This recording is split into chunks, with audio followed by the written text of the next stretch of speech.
Yeah, yeah, yeah. Hi guys, ganang hapon, gagawa ulit tayo ng iced Spanish latte gamit ang kape dahil tayo ay coffee lover.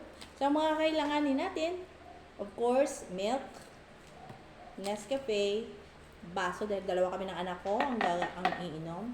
At of course, dahil Spanish latte, ibig sabihin, ang base niya ay condensed milk. So, gagawa tayo gamit ang Alaska. Sana naman Alaska. So, to start off, wait a minute. Kuha na yung gunting. Okay. So, ito. Okay na. This is like 16 ounce na glass. 16 ounce na to. Madali lang to. Yung mga coffee lover dyan.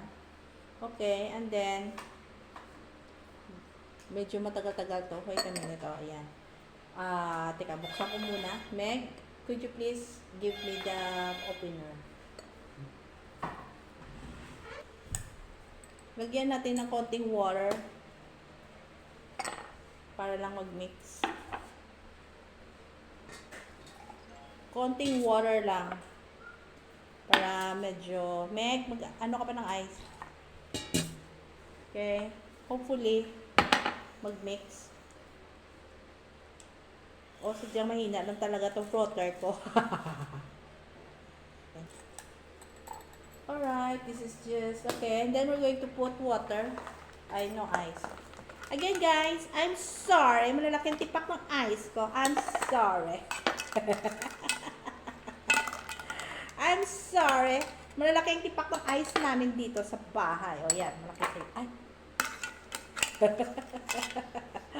O yan. Essential na. Dahil malaki kami ay! Ano ba yung sayang? Pinamay ko na. Ako naman yan ang iinom. Alright. So, yan lang ang aking alright. And then, we're going to add, again, our favorite, milk.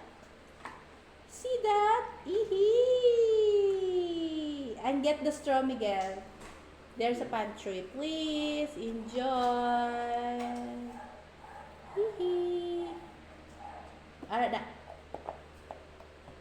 See? This is our drink. We're going to enjoy.